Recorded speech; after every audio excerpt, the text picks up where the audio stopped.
Welcome to another episode of A Walk in Time. I'm Justin Lamb, and today we got a very special episode. We're talking about the Civil War in the Jackson Purchase region and here in Marshall County, and I'm joined with Gary Teckenbrock, a local historian who knows quite a bit about the Civil War in this area, and we're pleased to have him on the program. Thanks, Gary, for joining us. Thanks for having me. All right, I want to start talking about, let's set the tone of go back to 1860, talk about some of the causes that led up to the war and some of those things that the political environment that kind of sped the war up, and talk about those issues.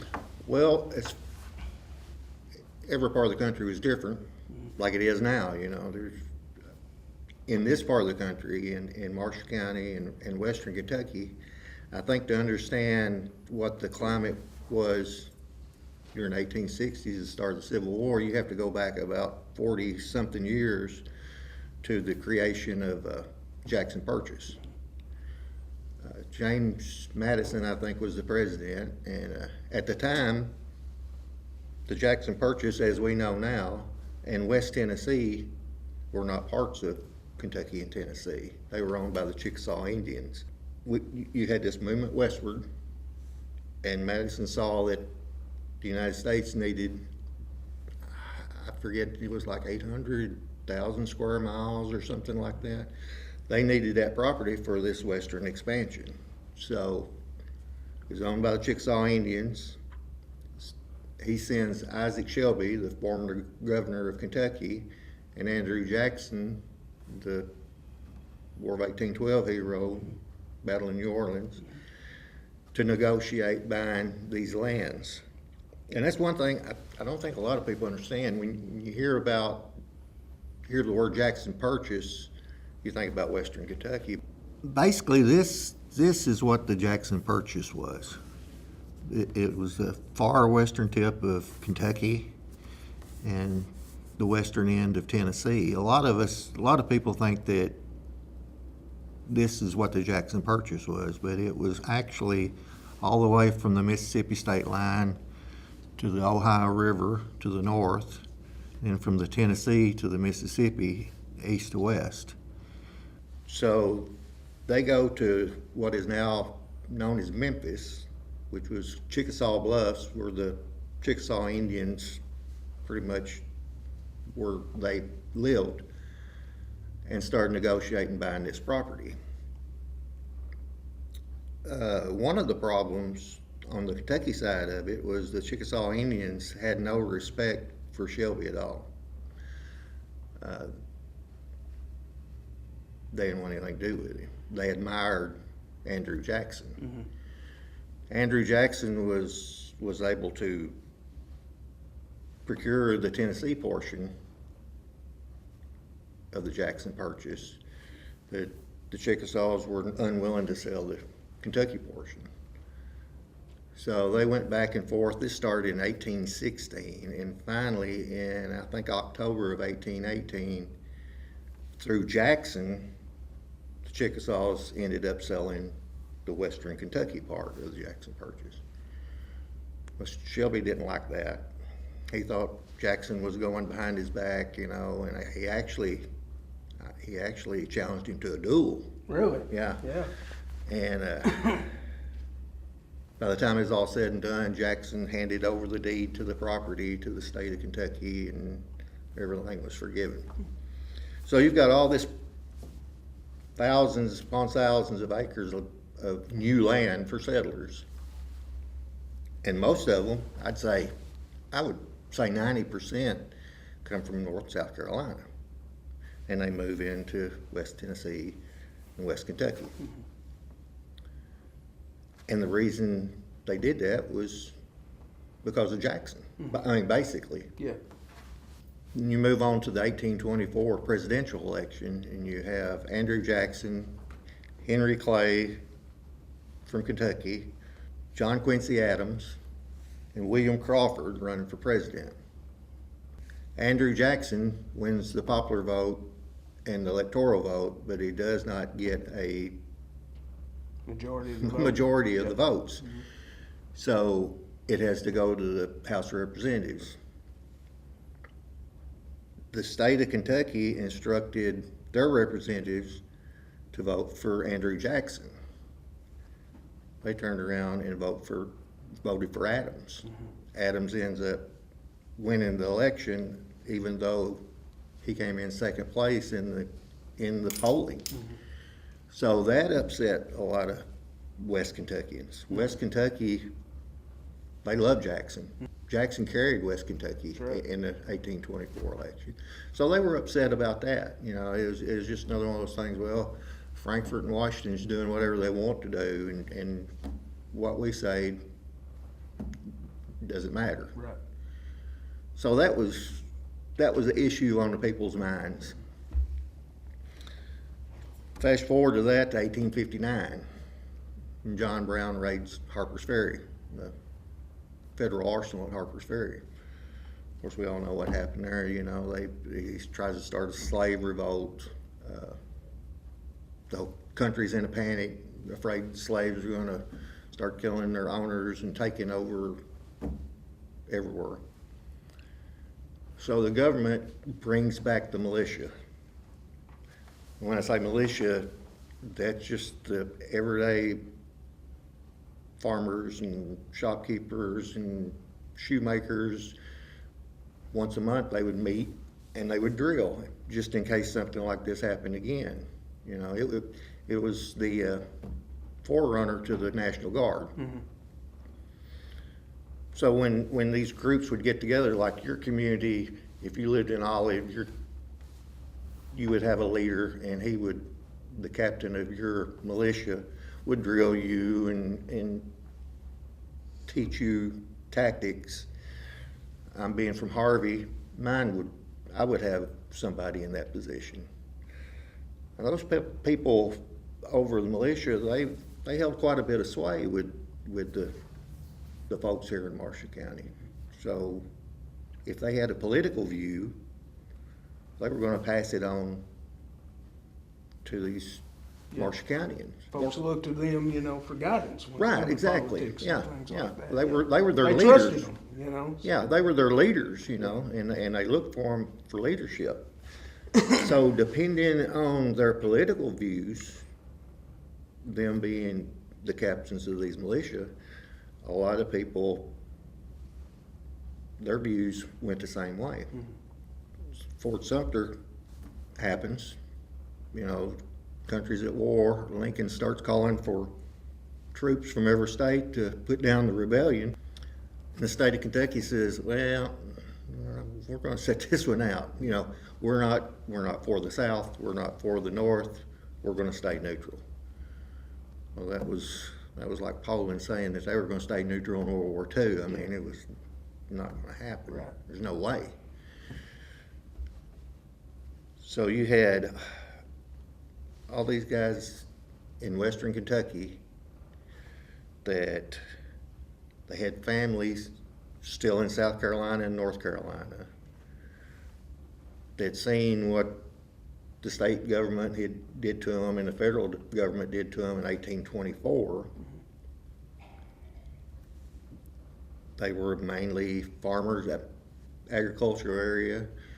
When they sold their crops, what's the easiest way to get them to the major outlets? Down the Mississippi River or down to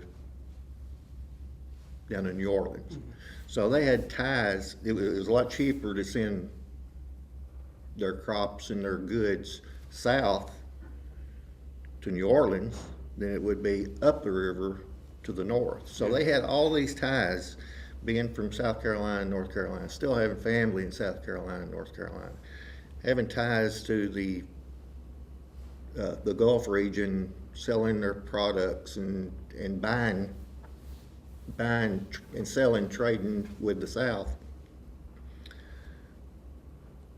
So Kentucky decides they're going to stay neutral. Tennessee, they don't really know what they're going to do yet. You got South Carolina seceded, you got North Carolina, you know, all these southern states start seceding. Tennessee is one, kind of like Kentucky. You know, they didn't really know what they wanted to do. They didn't really want to get into a war, but they didn't want to fight their neighbors in the South either. So it was, the Jackson Purchase that we talked about before was kind of in limbo. All these people in the Jackson Purchase had ties to the South. They wanted their states to join the Confederacy. And, you know, there's a lot been written about Marshall County and the Jackson Purchase, about their leadings to pro-Confederate leadings.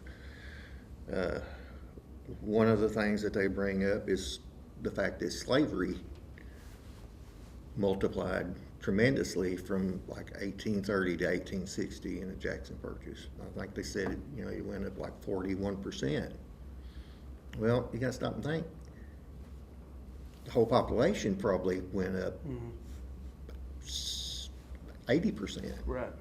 Or more, you know, in that time period. You know, you're talking about 1818, there's nobody here. Yeah. In 1860, that's a short period of time. That's 40 years where you've got all these people moving in. So I'm not really sure I agree with the slavery part of it, the reason for these people being pro-Confederate. Yeah. Marshall County had a very small slave population. They did. Very small. They did. We were a poor county. Poor county. We were a poor county. A lot of people, they look at the religious part of it. Yeah. You know, the Baptists, most of the people that moved here were Baptists and Southern Methodists. Methodists got their direction from the Memphis Conference, like you. Exactly, you know, exactly. Everything, like you said, was tied to the South. Yeah, Everything. yeah. We brought our ancestral lineage from the South, and we stayed connected to the South. A lot of times we want to blame religion on everything. Yeah. And I'm sure it had something to do with it. But to me, the main thing was what's most important to you. I know you just found out you're going to have another baby, little baby girl. Congratulations, Thank by you. I the way. appreciate it. What are the three most important things to you? Yeah. Family. Family. You know. Yeah. And to me, that's the reason this part of the country did what they did. Would you agree that the Jackson Purchase region, with those connections, it made us feel almost alienated from the rest of the state? That you know, the powers in Frankfort, Louisville, and Lexington, we didn't really fit in, even with their political views. Would you say? What's different then and now? You know. Yeah. I mean, we've always been the stepchild of the state. Yeah. You know. Yeah. We felt more of a connection to Tennessee Exactly. than we did to Frankfort.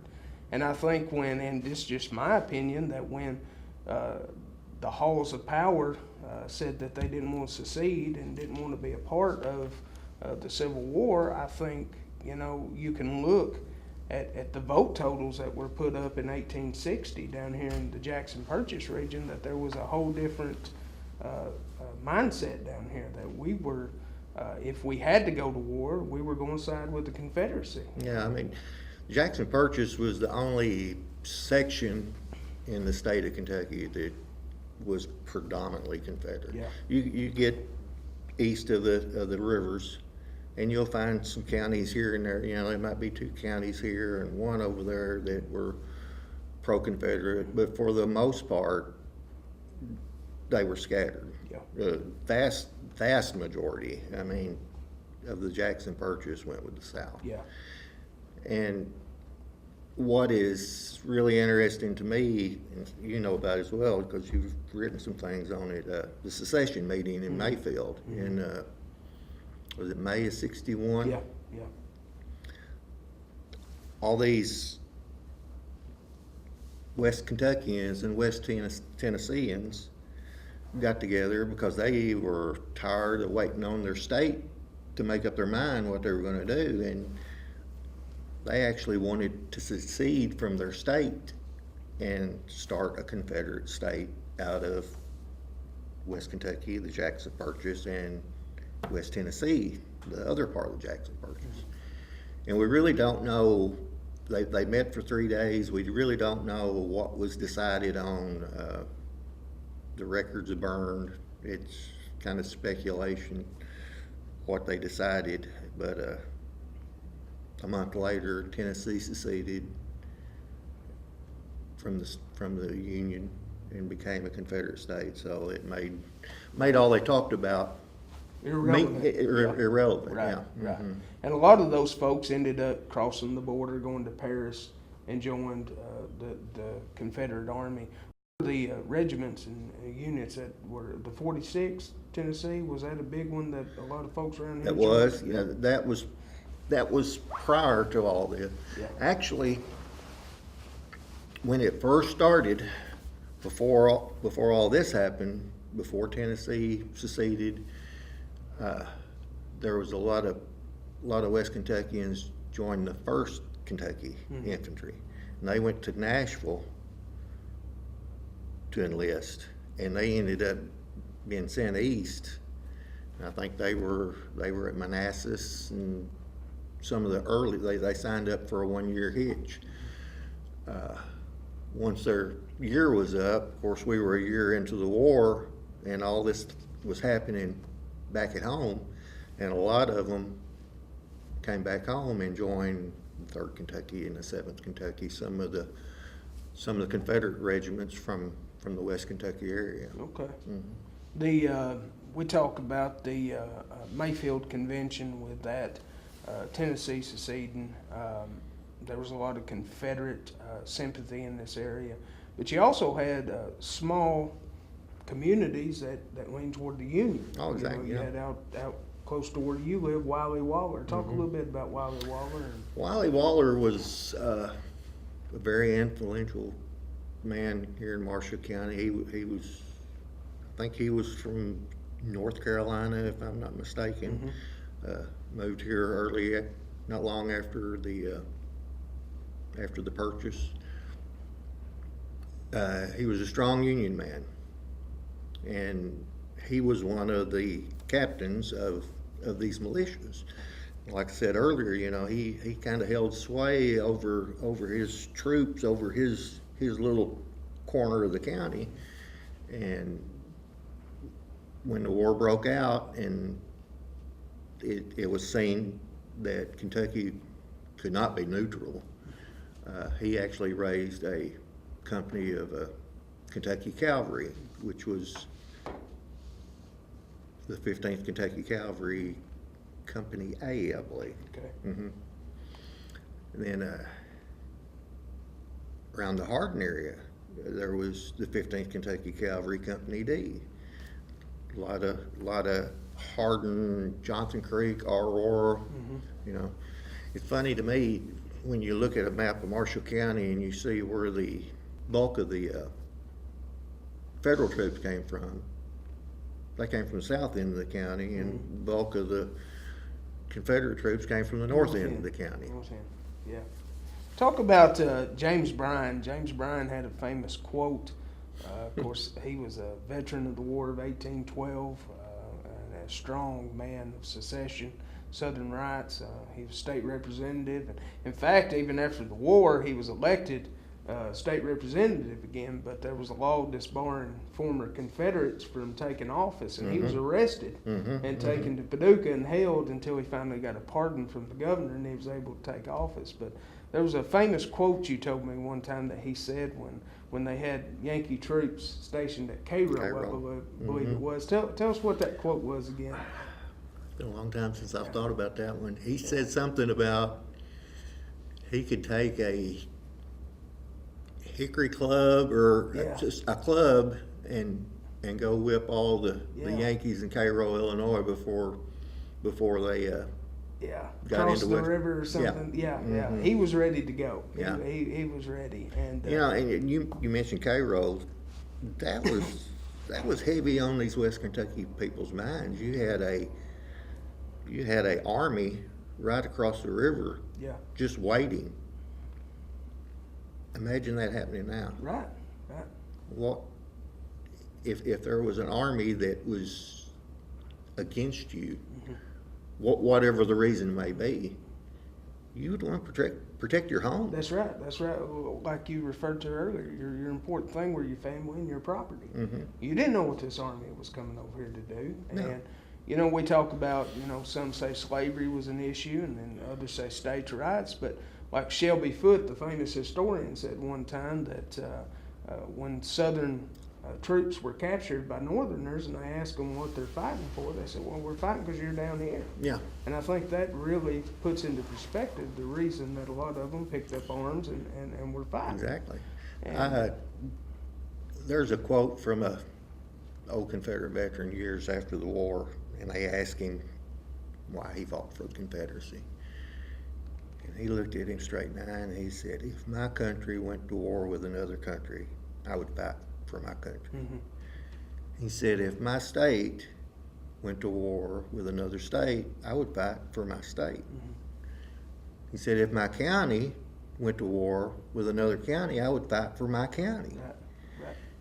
He said, if my town went to war with another town, I would fight for my town. Mm-hmm. And he said, if my side of the street went to war with the other side of the street, I would fight with my side of the street. Right, right. And I think we're all that way. Yeah, yeah. You can read into it anything you want. The slavery, I don't know. It really bothers me when you try to judge a person on the time period he lived in. Right. You don't know what they went through. It is hard to, like you say, judge 1860 viewpoints in 2019. Okay. You just can't do it. It's not justified. And talk about in 1860, the presidential election, you had Abraham Lincoln, who was the Republican nominee. Mm-hmm. You had John Breckinridge, Southern Democrat. The Democratic Party had split between Northern and Southern Democrats. Mm-hmm. John Breckinridge was Southern Democratic nominee. Stephen Douglas was the Northern Democratic nominee. And then you had John Bell, was Constitutional Unionist. Mm-hmm. Kentucky went for John Bell, Mm-hmm. Constitutional Union. The Jackson Purchase went for the Southern Democratic nominee. Lincoln got, correct me, got 0 votes in Marshall County. Right. Mm-hmm. 4 years later, in 1864, he overwhelmingly carried Marshall Mm-hmm. County. Tell us how that come about. Was it that views changed suddenly, or was there something else? The story I heard was, we seem to think that we get forgotten about Western Kentucky being forgotten about Frankfort and about Washington. Western Kentucky was very well known in Washington during this time period. Lincoln was all over this Mayfield secession meeting. He wanted to know what was going on. He knew about it. He had people telling him the situation. And the same thing with the election. When 1864 election results came in, he looked at it, and I think it was Graves County. Yeah. Lucian Anderson, Yeah. congressman over there. Yeah, Republican. He was appointed. Mm-hmm. But Lincoln was looking at the results, and he saw Graves County, Kentucky, where Mayfield, where the secession was. He very well aware of the situation there. And he said, how is it I got absolutely no votes there in 1860 and I carried it in 1864? And his aide said, the bayonet, Mr. President, the bayonet. Right. Yeah. If you were going to vote, you were going to vote their way. Yeah. They didn't think you were going to vote. If you thought you were going to vote pro-Southern, pro-Confederate, you weren't going to vote. They didn't think you were smart enough to vote. Right. And you see a lot of that today. Yeah. Yeah. If you don't vote the way somebody thinks you ought to vote, That's right. you're That's right. whatever. Let's talk about General Payne, his reign of terror. Yeah. He was he was the military governor, I guess, was he? or was he the commanding officer down here? Or He was the commanding officer, but he was quite a character. yeah, He did a lot of illegal things. He would confiscate goods from the Jackson Purchase farmers and merchants and whatnot, and get paid for it by the government. I think he, if you didn't agree with his policy, if he thought you were pro-Confederate, he just throw you in jail. He hung a lot of people, had them shot, had businesses closed. They ran the Jews out of Paducah. I mean, just told them, you can't live here anymore. yeah, He finally got his due. I think they finally caught on, and he was convicted of some crimes Yeah. and never to be heard from again. yeah. And a lot of that lived in the minds of the people Oh, there yeah. for a long time. Yeah. It influenced their voting habits. After the war, and then that's something else I'd like to talk about. It's the evolution of the parties. I mean, back then, the Democrats were more conservative. That's where the ex-Confederates found their home. The Republicans were more unionist. But now you've seen that totally switch. Yeah. You've seen that both parties have switched. But things like that, I think the Civil War had a lot to do with the influencing people in their voting habits for years to come. No doubt. No doubt. No doubt. You had all these. You had a state basically that didn't secede. It was under martial law. They were, like you said, if you didn't think like they did, you didn't get a business license. You didn't get to vote. You couldn't sell your crops. They just take them from you. Yeah. With no court system in check.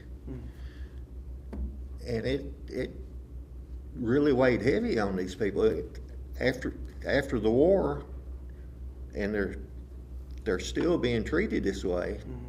And they're treated this way until the Confederate veterans finally got their voting rights back, where they could run for office.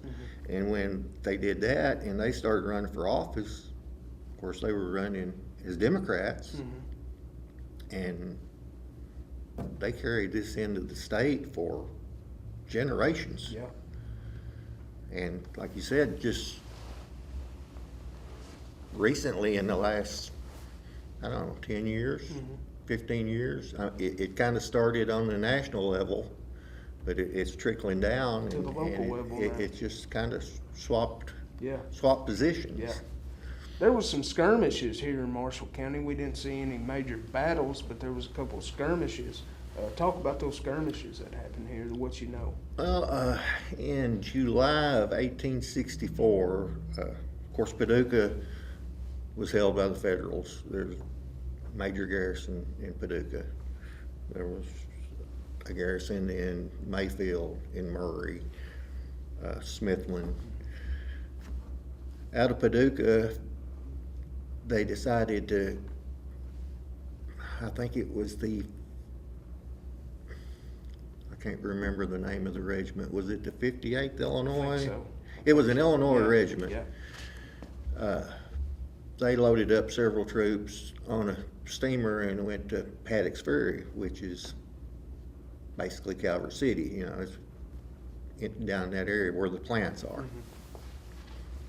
They offloaded their troops, and they were sent to kind of track down some Confederate sympathizers. There was reports of some Confederate troops in the Calvert City area, and basically it was just an expedition.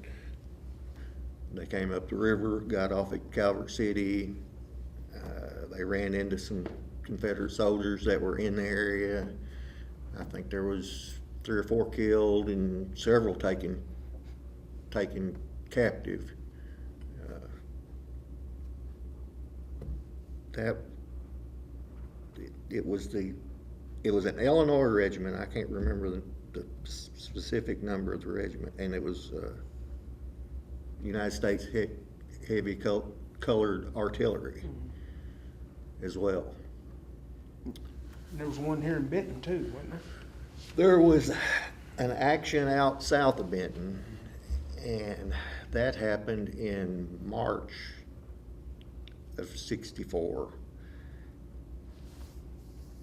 And if you know your history, you know about the Battle of Paducah.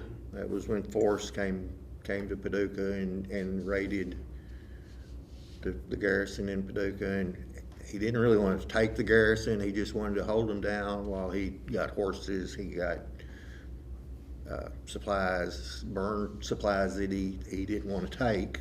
Just pretty much he had free reign of the town. So during that time period, he had all these Kentucky troops under his command. And we're talking March of 1864. And most of them had been gone from home since July of 1861 when they went to Camp Boone in Clarksville to join the Confederate Army. They'd been down south all this time. So he gave them, I think it was like 2 weeks leave. He said, you go, rest up, get you some good food, see folks, you know. And by the way, you know, do a little recruiting while you're there. That was basically what it was after. And I think what happened was some of these troops that were on their way home ran into some federal guerrillas on the south side of town, and they had a skirmish, and there was, I think, seven killed there. We don't know the names, and there's not an official report on it, so we'll probably never know exactly. Where's that cemetery at that they buried those folks at? It's right off the 641 4-lane. Where the intersection is, the stoplight. Is it Toy York Road, north of Yeah. Toy York? Okay. Yeah, it's up on the hill there. Okay. Yeah. Yeah, I didn't know where that was there. Well, you talk about the Battle of Paducah. It was being so close. You also had what was the one over at Dover? Fort Donelson. Fort Donelson. And wasn't there another fort over there? Fort Hyman. Fort Hyman. Fort Hyman. I'd always heard a talk I'd read in a book written by John Clay Lovett that his grandfather grew up in Olive during the time of the Civil War, and he said that you could hear the cannon fire all the way from Fort Donelson. I don't doubt that at all. Yeah. Talk a little bit more about Forrest and Nathan Bedford Forrest and his military campaigns in this area, because he was the main Confederate general that carried out campaigns out through this area, wasn't he? He was amazing. Yeah. After the war, somebody asked Robert E. Lee, he said, who was your best general? And he said, a man I never met. A guy by the name of Nathan Bedford Forrest. Forrest started out as a private and ended up, at the end of the war, he's a lieutenant general. Amazing. Yeah. He The only one on both sides to do that. Yeah. He supposedly killed 30 men in battle, and he supposedly had 31 horses shot out from under him.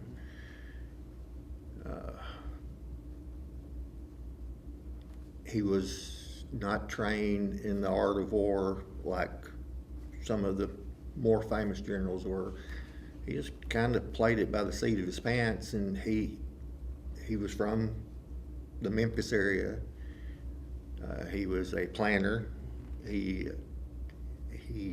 was a wealthy man, well-known man, and he knew all of North Mississippi and West Tennessee, West Kentucky like the back of his hand, and he used that to his advantage. Yeah. He basically said, you know, the key to victory is get there first with the most. Right. Simple terms. Yeah. That's right out of the Army manual. Yeah. You know?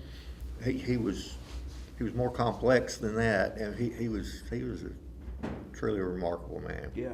Was he headquartered at Paducah before the Federals took over? He was not. He was not. Mm-mm. Okay.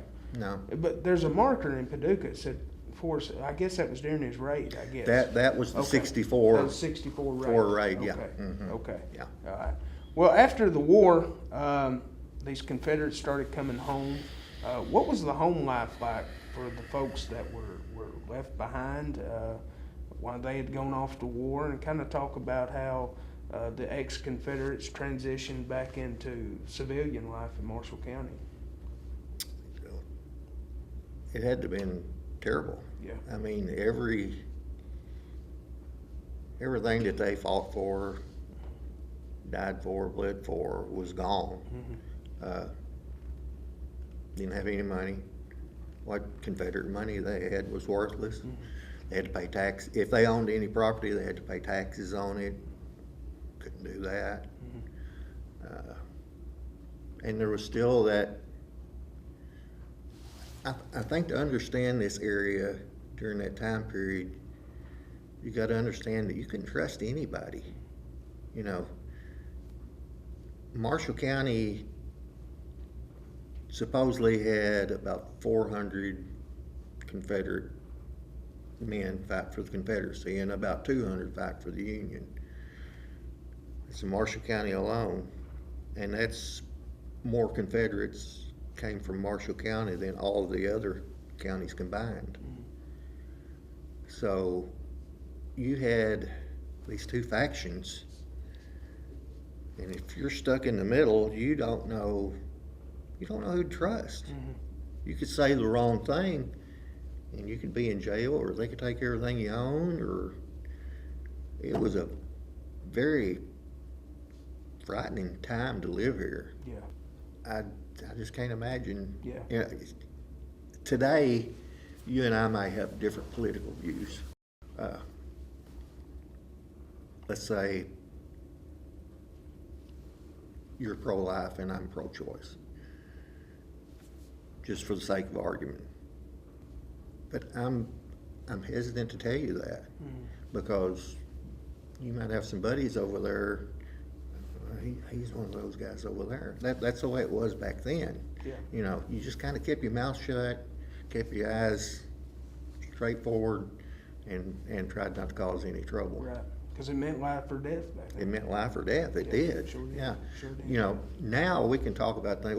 You and I can argue about whatever, you know, the wall or whatever. You may have an opinion on the wall, and mine may be different, but I don't have to worry about you pulling out a gun and shooting me. Right. They did. Yeah, yeah. Yeah.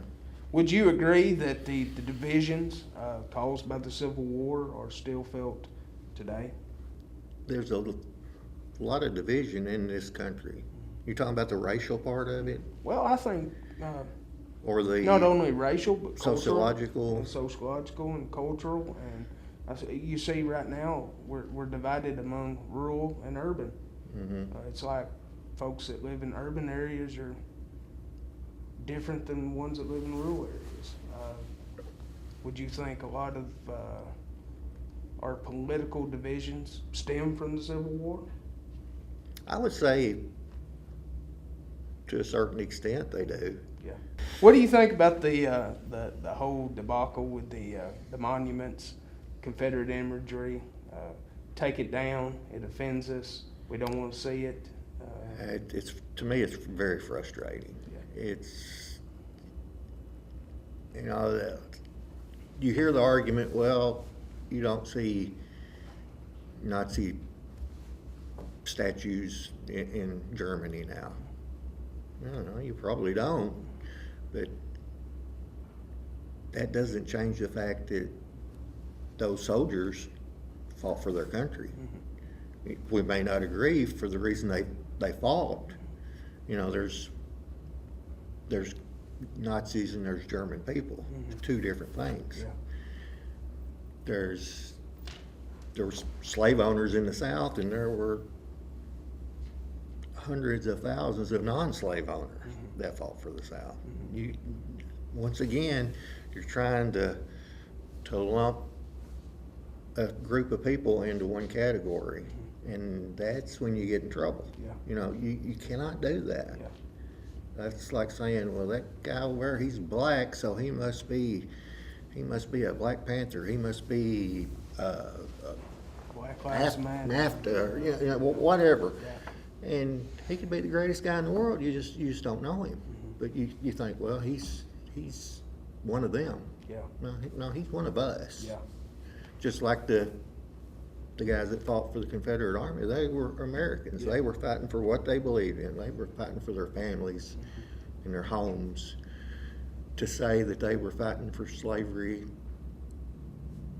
I mean, if that's what you think, you really need to study your history. It's trying to There was oversimplify it. There was a Indiana regiment, I want to say like the 132nd Indiana, when Lincoln signed the Emancipation Proclamation, they stacked arms and they went home. What's it signed up for? But history, the historians now want you to believe that everybody with a blue coat on was fighting to stop slavery, and everybody with a gray coat on was fighting to preserve slavery. That's as idiotic as anything you could say. You cannot lump one person into a group of people. Yeah. It's just. And a lot of the folks in the South believed they were fighting for the second American independence. Yeah. They believe. And if they won, Yeah. if they won, they would have been heroes. Yeah. They would have been Inventors. they would have been our Thomas Jeffersons and our Yeah. Benjamin Franklins. Right. Yeah. You know, if the Civil War hadn't happened, let's say for some crazy reason our government did the right thing and compromised, and we didn't have this war, slavery is going to go away. I mean, it had to. It's going to. If that had happened, I don't think we'd have the race problems we have today. Yeah. I think if the war hadn't happened, say in 1869, it's over with. No more slavery. They figure out how to get rid of it. I don't think there'd be any race issues Yeah. today. You know, Reconstruction did a lot too. oh yeah. To fan the racial issue. Was there much Reconstruction in Western Kentucky, or did they focus mostly on the South? I think most of it was on the South, but Yeah. there was still the. I think there was still troops here, Yeah. Okay. kind of seeing over the ex-Confederates. Yeah. You know, making sure that they didn't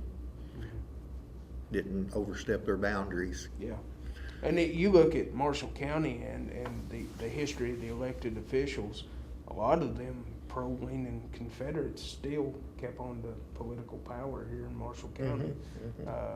Everyone had to swear an allegiance oath, but you know where their sympathies were. Sure. And I think when it come to Reconstruction, they focused mostly on the states that seceded. But you know, I think there was a little bit here, but not like you saw in the deep South. You know. Was it Mark Twain that said that Kentucky was the only state that waited till after the war Yeah. to secede? Yeah. Yeah. And Yeah. and he said that basically because of our political leanings. Yeah. Yeah. Alfred Johnston. Tell me what you know about him. Who our camp's named after? Well, Alfred Johnson was another prominent Marshall County, and if you look at Wiley Waller, and he was the grand poobah of the Union in Marshall County. Then Alfred Johnson was his counterpoint on the Confederate side. He was one of those from the north end of the county. He raised Company A of the 3rd Kentucky Infantry. Then he ended up going up through the ranks to Lieutenant Colonel of the 3rd.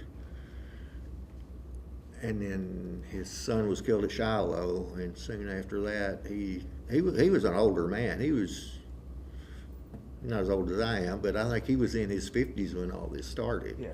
So he decided that he couldn't physically keep up the demand, and he had to step down. He ended up being a state representative, I believe so, yeah, I believe he was.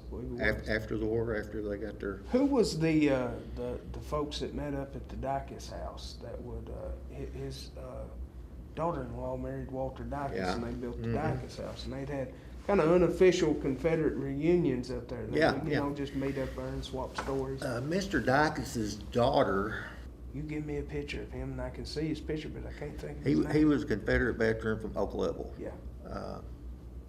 His name escapes me. He was a Confederate veteran. He was in the 3rd Kentucky, and he was living with his son-in-law and his daughter. And from time to time, some of the old veterans would come and talk to him. They'd Yeah.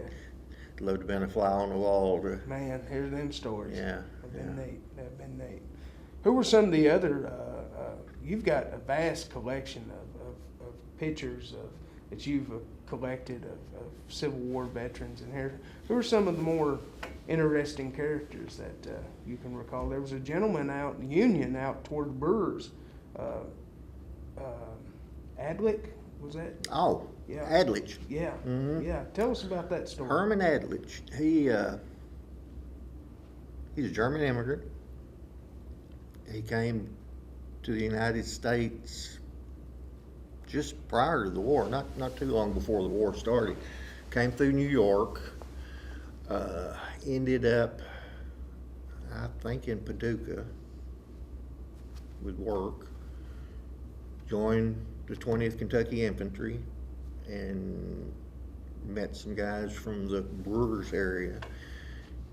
Ended up marrying one of their sisters, and the rest was history. You know, the Adlich family still lives in that area. Yeah.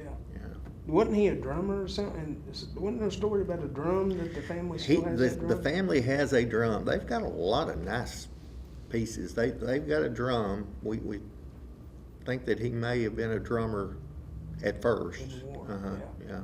That's neat. And that, But that was the 20th Kentucky Infantry Company. I can't remember the company. yeah, okay. But there was several Marshalltonians in the 20th Kentucky Infantry. And the thing about the 20th, they were at Shiloh. And of course the 3rd and the 7th were at Shiloh. So I don't think they ever engaged with each other, but you had Marshalltonians from the Union at Shiloh, and you had Marshalltonians from the Confederacy at Shiloh. And I know this, of course, it happened at Paducah as well. So, you know, you talk about brother against brother, that was, Marshall County was very unique. Right. The number of troops that they supplied each side. My wife had an ancestor who was at the Battle of Paducah, John Hamilton Starks. Yeah. He was out at that Hardin bunch out there. Yeah. Mhm. And he was a surgeon's assistant, and he took part in the Battle of Paducah. And at that same battle, I had Confederate ancestors at that battle. So Yeah.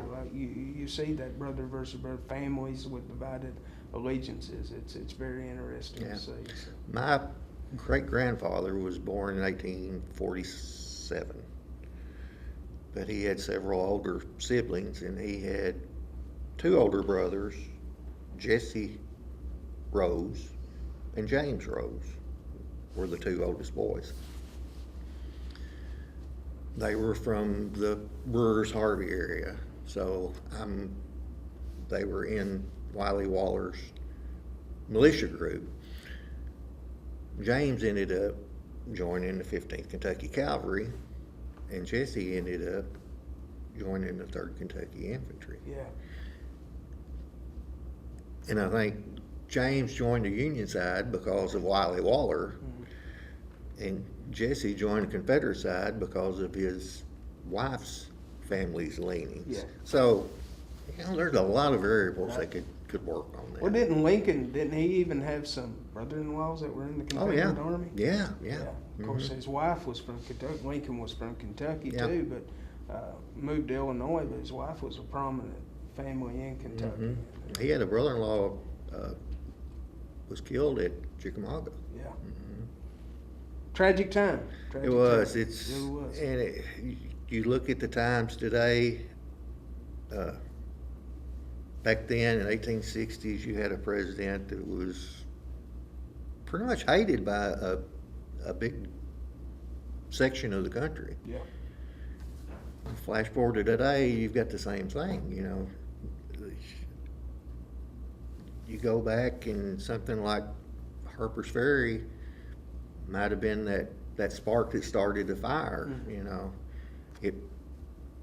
I wonder if there's gonna be a spark that starts a fire now. Right. It could happen. People think, well, that's old, that's history, doesn't apply to me.